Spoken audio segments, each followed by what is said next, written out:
जय हिंद दोस्तों। मैं सत्यम तिवारी आप सभी का स्वागत करता हूं आपके अपने यूट्यूब चैनल एग्री जर्नी में। तो दोस्तों आज हम जो है सबसे इम्पोर्टेंट टॉपिक पे आपसे बात करने वाले हैं। बहुत से स्टूडेंट का ये डाउट भी था कि सर फ्री सीट्स और पेमेंट सीट क्या होती हैं, ये पेमेंट सीट और फ्री सीट जो है मिलती है अपने को कैसी है। तो इनके बारे में हम बात करेंगे, फ्री सीट्स और पेमेंट सीट क्या होती है। सेकंड हम आपकी बात करेंगे एमपीपीएटी का सेकंड फेज का कट ऑफ कितना गया था, ठीक है, क्योंकि फर्स्ट फेज का मैं आपको बता चुका था। तो एमपीपीएटी का सेकंड फेज का 2021 का कट ऑफ कितना रहा है। थर्ड आपकी यहाँ पे हम बात करेंगे कि मेधावी छात्र योजना में स्कॉलरशिप कितनी मिलती है, क्योंकि स्टूडेंट्स इसमें भी बहुत कंफ्यूजन है कि 70% में स्कॉलरशिप मिलती है, 75% में स्कॉलरशिप मिलती है। क्या मेधावी और स्कॉलरशिप दोनों जो है स्टूडेंट्स को मिलती है क्या कॉलेज में, मतलब साथ में मेधावी भी और साथ में स्कॉलरशिप क्या दोनों स्टूडेंट को जो है मिलती है। फोर्थ नंबर पे हम आपसे बात करेंगे कि कॉलेज मिलने पर कितनी फीस लगती है, मतलब जैसे किसी स्टूडेंट को पीएटी क्रैक करने के बाद कॉलेज मिलता है तो कितनी जो है उसकी फीस रहती है। सेकंड हम बात करेंगे फ्री और पेमेंट की आपकी फीस कितनी लगती है, और फर्स्ट सेमेस्टर की आपकी कितनी फीस लगती है। इन सभी टॉपिक्स को क्रमबद्ध तरीके से स्टेप बाय स्टेप आइए हम स्क्रीन पर समझते हैं। तो चलिए समझते हैं इस बात। तो चलिए दोस्तों, सबसे पहले मैं यहाँ पे आपसे बात करूँगा पेमेंट और फ्री सीट के बारे में कि भाई अपना ये जो है पेमेंट सीट क्या होता है और फ्री सीट क्या होता है। ठीक है, ये दोनों चीज़ जो है पेमेंट सीट और फ्री सीट ये दोनों किस पे डिपेंड करती हैं, आपकी चॉइस फिलिंग पर। सबसे इंपॉर्टेंट अपनी किस पे डिपेंड करती हैं, चॉइस फिलिंग पर। जैसा कि सभी को पता है कि आपके काउंसलिंग के टाइम पे आपको चॉइस फिलिंग करनी होती है। सभी को पता है, आपको कॉलेज जैसे आपका रिजल्ट आता है एमपीपीएटी का, फिर आपको कॉलेज की चॉइस फिलिंग करनी पड़ती है। देखिए चॉइस फिलिंग करते किस टाइप से हैं, देखिए अभी तो फिलहाल आप लोगों का एग्जाम ही होना है, ठीक है, बट में आप जो को क्या है कि आप जब प्रिपेयर उस चीज़ की प्रिपरेशन कर रहे हैं तो आपको जो है छोटी से छोटी चीज़ के बारे में पता होना चाहिए कि अपन किसी भी चीज़ की तैयारी करते हैं या किसी भी चीज़ में अपन जो है घुसते हैं तो उसकी अपने को देखो संपूर्ण जानकारी होना जरूरी है, ये इंपॉर्टेंट है। ठीक है, इसलिए मैं आप लोग को बता रहा हूँ, आप लोग ये ना कहें कि सर आप एग्जाम हुआ नहीं है और फिर आप ये चीज़ बता रहे हो। देखो मैं आप लोग को इसलिए बता रहा हूँ कि आप लोगों को सभी चीज़ों का ज्ञान होना चाहिए, नॉलेज होना चाहिए, क्योंकि अपन उस चीज़ की प्रिपरेशन कर रहे हैं ताकि आप और लोगों को भी ये चीज़ बता पाओ। तो सबसे पहले यहाँ पे आपको पता है चॉइस फिलिंग क्या होती है। देखिए कुछ इस प्रकार से कॉलेज भरते हैं, ठीक है, ये इस प्रकार से कॉलेज भरते हैं। सबसे पहले आपको पता है आपकी दो यहाँ पे पेमेंट होती है और फ्री सीट होती है। ठीक है, तो जैसे कि मैं आपको यहाँ पे समझा दूँ पेमेंट और फ्री। जैसे कि मैं हूँ, मेरे को कौन सा कॉलेज चाहिए, JNKV कॉलेज ही चाहिए मेरे को, किसी भी हालत में आपको JNKV कॉलेज ही चाहिए, कुछ भी हो जाए वो मेरे को फ्री में मिले या पेमेंट में मिले। अब क्या हुआ कि मेरे पीएटी में कितने नंबर आए, कट ऑफ गया कितना, माना कि एक यहाँ पे मान के चल रहे हैं, ठीक है, कट ऑफ गया कितना 123 नंबर। ठीक है, अब 123 नंबर में क्या है कि जब JNKV कॉलेज मिलना था जनरल कैटेगरी से किसी को, किसी भी स्टूडेंट को, ठीक है, अब उसको JNKV भी चाहिए भाई, उसको किसी भी ऐसे उसने चॉइस फिलिंग की। सबसे पहले चॉइस फिलिंग उसने क्या किया कि देखिए यहाँ पे JNKV फ्री सीट में डाल दिया, आपको दिख रहा होगा फ्री सीट, स्पष्ट यहाँ पे लिखा हुआ है फ्री सीट। अब उसको JNKV ही चाहिए तो उसको फ्री या पेमेंट दोनों में मिल जाए, तो यहाँ पे वो क्या करेगा, फर्स्ट यहाँ पे वो फ्री सीट भर देगा, सेकंड पे यहाँ पे क्या कर देगा, वो पेमेंट सीट जबलपुर कर देगा। यहाँ पे ये चॉइस फिलिंग जब आप करोगे कंप्यूटर पर MP ऑनलाइन पे आपकी चॉइस फिलिंग होती है, तो यहाँ पे क्या होता है, जैसे कि मेरे को JNKV चाहिए तो फर्स्ट पे मैंने फ्री सीट में भी JNKV डाल दिया, सेकंड भी यहाँ पे मैं क्या कर दूंगा, पेमेंट सीट में क्या कर दूंगा, JNKV भी कर दूंगा। ठीक है, पेमेंट सीट पे। तो ये क्या रहता है कि मेरे को नंबर अगर कम होना तो पेमेंट सीट में, जैसे आपके अगर नंबर पॉइंट में कम है या बाई चांस अगर एक नंबर भी आपका कम है, जैसे JNKV में 123 नंबर पे किसी का सिलेक्शन हुआ फ्री सीट पे, आपके किसने हैं, आपके नंबर 122 पॉइंट कुछ कुछ करके 122.45 है, तो आपको पेमेंट पे जबलपुर आराम से मिल जाएगा। ठीक है, कि उसी जनरल कैटेगरी स्टूडेंट को 123 में फ्री सीट में कौन सा कॉलेज मिल गया, जबलपुर मिल गया। बट यहाँ पे अगर मैं भी जनरल कैटेगरी से हूँ, मेरे नंबर 122.48 है, मेरे को फ्री सीट में ना मिल के पेमेंट में मिल जाएगा अगर मैंने वहां पे पेमेंट में भरा होगा। सबसे इंपॉर्टेंट होती है क्या, आपकी चॉइस फिलिंग। एक बात हमेशा याद रखिएगा, आपको कॉलेज किसके बेसिस पर मिलते हैं, चॉइस फिलिंग के आपके बेसिस पर मिलते हैं। आपने किस प्रकार से कॉलेज की चॉइस फिलिंग की है और आपके नंबर किस प्रकार से हैं और आपकी कैटेगरी में कौन सी रैंक है, ये बहुत इंपॉर्टेंट होता है कि आपकी कैटेगरी में कौन सी रैंक है और आपके नंबर कितने हैं। इस हिसाब से आपको कॉलेज जो है ये डिसाइड होते हैं। ठीक है, याद रखिएगा हमेशा, है ना। इस बार आप लोगों ने देखा कि EWS का क्या हुआ कि EWS का कट ऑफ पहले बहुत ही कम जाता था, बट इस बार 2021 में क्या हुआ कि EWS का और जनरल का दोनों का कट ऑफ बिल्कुल सेम या हल्का सा जो है डिफरेंस था। बाकी आप लोगों को पता है कि 117-18 नंबर में जो EWS के स्टूडेंट्स हैं उनको 2020 में बहुत बेस्ट कॉलेज मिले हैं, किसी को जबलपुर ग्वालियर मिला है, किसी को इंदौर मिला है 117-18 नंबर पे। तो ये डिफरेंस जो है 2021 में हो गया। क्यों हो गया, क्योंकि बहुत से लोगों ने जो है EWS बनवा लिए, ठीक है। तो ये थोड़ा डिफरेंस इन चीज़ों में आ गया आपको। यहाँ पे फ्री और पेमेंट मेरे को लगता है शायद समझ में आ गया होगा कि जो है पेमेंट किनको मिलता है। जैसे कि मुझे वही कॉलेज चाहिए तो मुझे फ्री और पेमेंट दोनों में यहाँ पे फिल करना होगा। जैसे कि मैं यहाँ पे देख सकते हो JN के भी फ्री और यहाँ पे JN के भी पेमेंट। फिर यहाँ पे मैं क्या कर दूंगा, ग्वालियर फ्री और ग्वालियर पेमेंट। मेरे को क्योंकि चाहिए कॉलेज, अच्छे टॉप के कॉलेज चाहिए ना, नंबर कम हो बट टॉप का कॉलेज मेरे को चाहिए, भले ही फ्री में मिले या पेमेंट में मिले, ठीक है। अधिकतर स्टूडेंट्स यही करते हैं। यहाँ पे देख सकते हो आप खंडवा फ्री सीट, रीवा यहाँ पे आप कर सकते हो, Rewa free seat, Rewa payment seat. यहाँ मतलब अल्टरनेटिव तरीके से जो है आप कॉलेजेस को चला सकते हो। जैसे कि आपको वही कॉलेज चाहिए, टॉप के कॉलेज चाहिए, है ना। अब जैसे कोई स्टूडेंट है फाइनेंशियली वीक है, वो स्टूडेंट फाइनेंशियली वीक है और वो क्या करे कि भाई वो उसको फ्री सीट पे ही चाहिए, भाई वो पेमेंट सीट पे जो है पे नहीं कर सकता, क्योंकि आपको पेमेंट अभी हम फ्री और पेमेंट दोनों की यहाँ पे आपको फीस बताने वाले हैं कि फ्री सीट की आपकी फीस कितनी होती है और पेमेंट सीट की फीस जो है आपकी कितनी होती है, ठीक है। तो यहाँ पे आपको फ्री और पेमेंट तो समझ में आ गया होगा कि पेमेंट और फ्री क्या होता है, ठीक है। इसकी रैंक भी आपकी जो है अलग अलग होती है। जब आपका रिजल्ट आता है तो आपकी क्या होती है, फ्री सीट की जो है आपकी रैंक बिल्कुल डिफरेंट होती है ना, और पेमेंट सीट की रैंक भी आपकी अलग होती है, ठीक है। आपको देखने को मिल जाए जब आप लोग का रिजल्ट आएगा।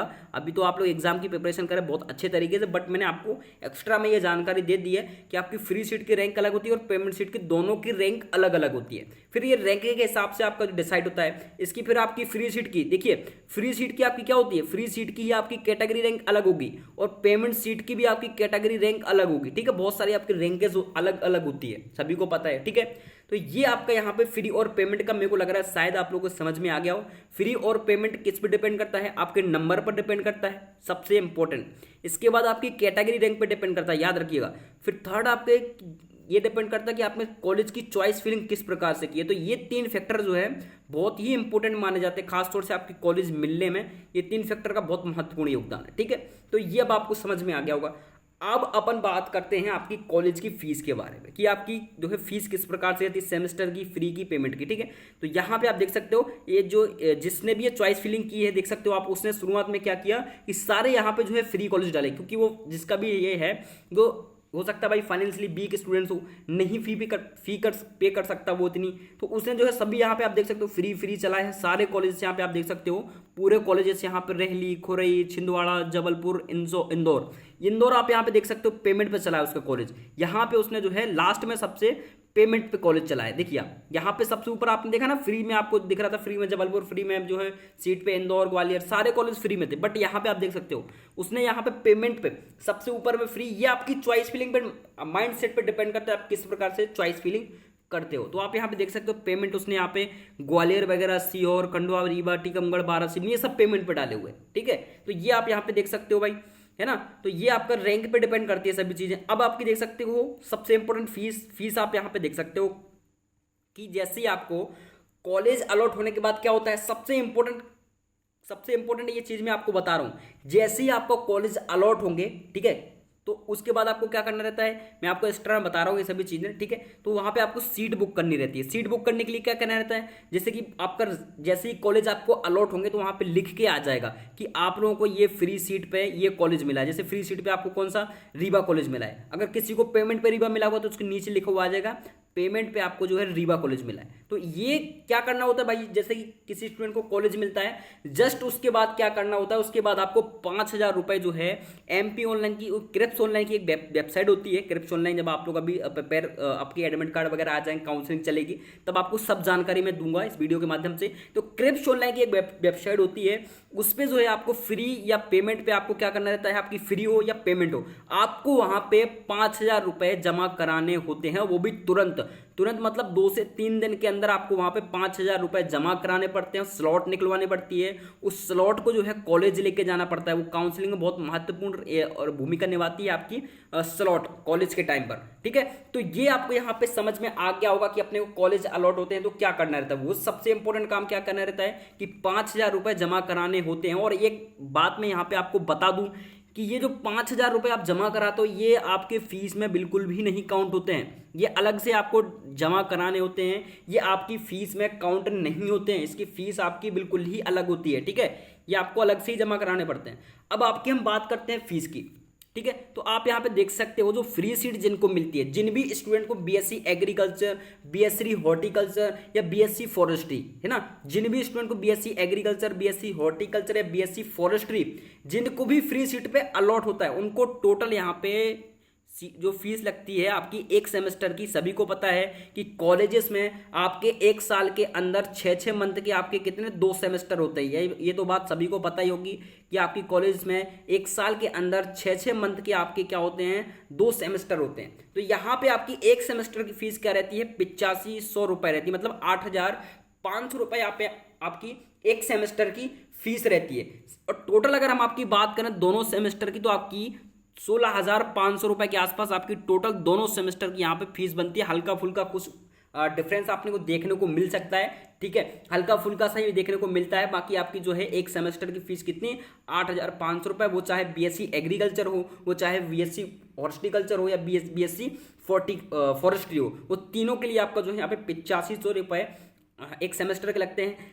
टोटल की अगर हम आपसे बात करें तो 16,500 रुपये यहाँ पे आपके टोटल लगते हैं, ठीक है। अब अपन बात करते हैं यहाँ पे पेमेंट सीट की, ठीक है। पेमेंट सीट की यहाँ पे हम आप बात करते हैं भाई पेमेंट सीट का क्या फंडा है। तो यहाँ पे आप देख सकते हो पेमेंट पे अगर किसी को शॉर्ट सीट मिलती है तो उसको यहाँ पे 24,000 रुपये कॉलेज में जमा कराने रहते हैं, है ना। तो 24,000 रुपये उसको समथिंग भी में 24 से 25,000 रुपये उसको एक सेमेस्टर के लगते हैं कॉलेज में।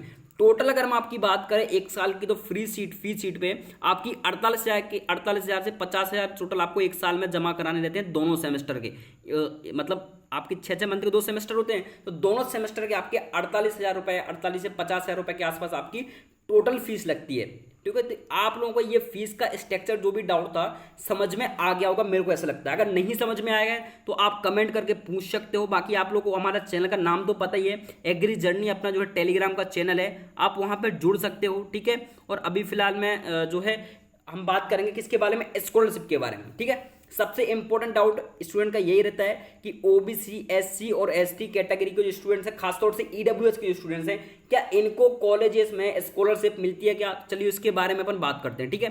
तो यहाँ पे अपन बात करेंगे स्कॉलरशिप के बारे में। तो सबसे इंपॉर्टेंट मैं आपको बात बता दूं कि आपको जो कॉलेज में मेधावी छात्र योजना के तहत आपकी स्कॉलरशिप मिलती है वो आपको 75% आपके 12th में होने चाहिए।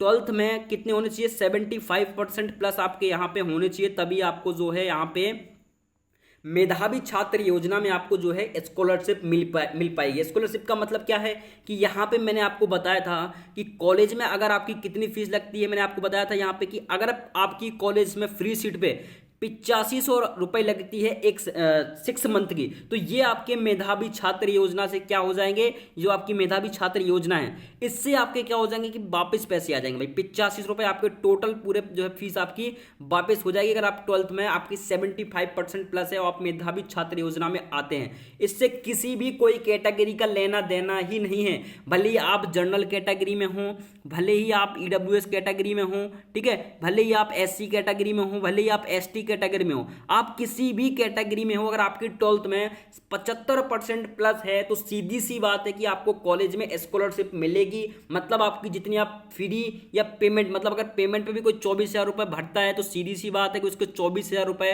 टोटल पूरे उसके अकाउंट में वापस आ जाएंगे। ये आप यहाँ पे याद रखना, ठीक है। टोटल आपकी फीस पूरी वापस हो जाएगी। और सबसे इंपॉर्टेंट यहाँ पे मैं आपको बात बता दूं क्या, कि अगर आप कॉलेजेस में आपको 2 प्रकार की जो है यहाँ पे स्कॉलरशिप चलती है। बेसिकली अगर हम आपसे बात करें तो आपके जो ईडब्ल्यूएस और जनरल कैटेगरी के स्टूडेंट्स हैं इनको सिर्फ मेधावी छात्र योजना का यहाँ पे लाभ मिलता है। बट जो आपके ओबीसी और एससी एसटी कैटेगरी के स्टूडेंट्स हैं इनके लिए यहाँ पे 2 ऑप्शन रहते हैं। कौन कौन से ऑप्शन रहते हैं, नंबर फर्स्ट ऑप्शन तो यहाँ पे ये रहता है कि आप मेधावी छात्र योजना ले लो। सेकंड यहाँ पे अपने लिए ये ऑप्शन रहता है कि आप स्कॉलरशिप ले लो, अलग से आपकी जो कैटेगरी वाइज भी स्कॉलरशिप चलती है। तो यहाँ पे आपको कोई एक चूज करनी रहेगी, या तो आप कैटेगरी वाइज स्कॉलरशिप ले लो या यहाँ पे आप मेधावी छात्र योजना का लाभ ले लो, ठीक है। तो ये 2 है यहाँ पे ऑप्शन खुल जाते हैं, किन के लिए, एससी एसटी और ओबीसी कैटेगरी के स्टूडेंट के लिए। तो ये यहाँ पे आप लोगों को याद रखना बहुत ही इंपॉर्टेंट बात है, ठीक है, क्योंकि स्टूडेंट भ्रमित थे कि भाई अपने को स्कॉलरशिप 75% मिलती है 70% पर, तो 75% जिसकी भी 12th में है उनको यहाँ पे मेधावी छात्र योजना का लाभ मिलेगा, याद रखना। ठीक है। अब यहाँ पे अदर स्टेट के स्टूडेंट को भी कुछ नहीं मिलता, ये याद रखना। जो अदर स्टेट के स्टूडेंट्स हैं, जो एमपीपीएटी अदर स्टेट के स्टूडेंट देंगे, जैसे कि मेरे को पता है बहुत सी स्टूडेंट जो है आपके छत्तीसगढ़ के देंगे, और आपके यूपी के बहुत सारे स्टूडेंट जो हैं इसमें पार्टिसिपेट करेंगे एमपीपीएटी के एग्जाम में। तो इनको किसी भी प्रकार की कोई स्कॉलरशिप नहीं मिलेगी, और इनको एडमिशन जो है आपका फ्री सीट पर नहीं मिलेगा, इनको एडमिशन पेमेंट सीट पर मिलेगा। मैंने बहुत सी वीडियो में इसके बारे में जिक्र किया हुआ, तो फिर भी आपको यहाँ पे ये जानकारी दे देता हूँ, क्योंकि बहुत से स्टूडेंट पूछते हैं कमेंट में। तो ये आप लोग याद रखना, ठीक है सभी लोग, ये इंपॉर्टेंट यहाँ पे जानकारी है। यहाँ पे अब सेकंड हम बात करेंगे आपकी कि एमपीपीएटी का प्रीवियस ईयर का सेकंड फेज का कट ऑफ क्या रहा है भाई।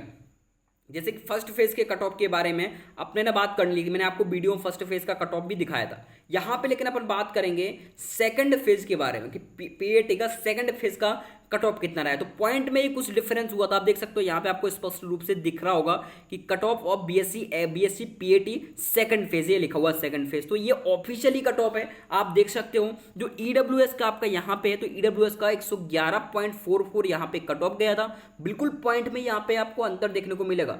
ओबीसी का आप देख सकते हो यहाँ पे 113 था ओबीसी का, जो कि यहाँ पे कितना हो गया है 112.67। बहुत मतलब रेयरी केसेस में जो है कट ऑफ क्या कम होता है, ठीक है। यहाँ पे आप देख सकते हो ओबीसी एक्सएफ फीमेल का, ओबीसी बॉयज का आप देख सकते हो यहाँ पे, है ना। तो आपको यहाँ पे एससी कैटेगरी के जो फीमेल है उनका यहाँ पे देख सकते हो, सभी का कट ऑफ आपको यहाँ पे देखने को मिल जाएगा। सबसे इंपॉर्टेंट क्या है यहाँ पे जनरल का आप देख सकते हो कि जनरल की गर्ल्स और बॉयज का कितना कट ऑफ गया। तो आप जनरल का जो बॉयज है उनका आप यहाँ पे देख सकते हो 112.61 जनरल के बॉयज का गया है। गर्ल्स की अगर हम आपसे बात करें तो 90.19 यहाँ पे किसका गया है, जो जनरली आपकी गर्ल्स है फीमेल की, जनरल कैटेगरी की जो फीमेल है गर्ल्स है उनका यहाँ पे 90 नंबर तक जो है कट ऑफ गया है। तो सीधी सी बात है, ये आपका यहाँ पे पॉइंट में कट ऑफ कम हुआ है, ठीक है। और नंबर जो यहाँ पे थर्ड फेज का जो है राउंड नहीं हुआ था, सेकंड में ही आपकी सारी सीट यहाँ पे फिल हो गई थी एमपीपीएटी की। आप सभी को पता है कि 1158 टोटल आपकी यहाँ पे एमपीपीएटी में सीट है, तो टोटल वो यहाँ पे